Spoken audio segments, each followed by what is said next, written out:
Es ieviju savos grozos šķipsniņu savu ūsu. Tās turpina plesties, kā ūdens rozes.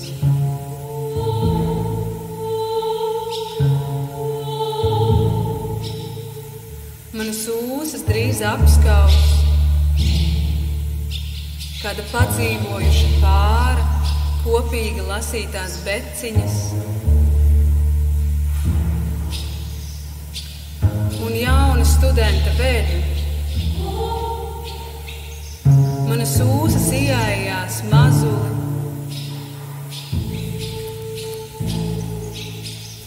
manas ūsas pieskarsies priekšmetiem un reti vien retums tās noglāstīs plauksti.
Veltīts dzejolis.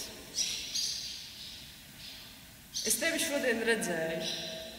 Tu stāvēji netālu, vaļējā mētelī saliktām rokām, garām pabrauc kāds auto, un kādam varētu likties, ka nekas neparasts tā vietā nenotika un nav arī noticis kopš tā brīža, bet es šodien tevi redzēju, un viss, kas ir tumšs, atspīdēja zili violets, un visa gaisma kļuva par apelsīnu sulu. Es gribu uzvilkt dzeltenu dzemberi un pielīt ar cēvīti viņu. Viss ir salds, kas ir skārs, un viss ir prieks, kas ir salma.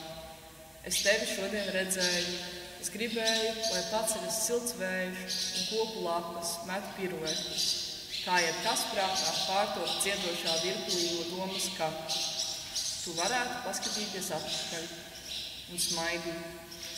Tas nav izturams, kā es gribu dejot, plūkāt puķu lapus un spārdīt mazus akmentiņus. Un nākas kautrēties par taisnību. Es vienkārši tevi redzēju. Varbūt citreiz es pateikšu tev čau, varbūt citreiz nebūs laika, tik bieži nav laika. Vai kādam no mums augs gudrības zobs un būs slikts garstāvoklis. Varbūt kādreiz es nopietni spriedīšu, ka šis viss ir kārtējā muļķība. Reizēm vairāk ir bailes, ka tā pateiks kāds cits. Bet šodien visa dzīvība mirguļoja māju logos un kādā atspūgā varēja redzēt.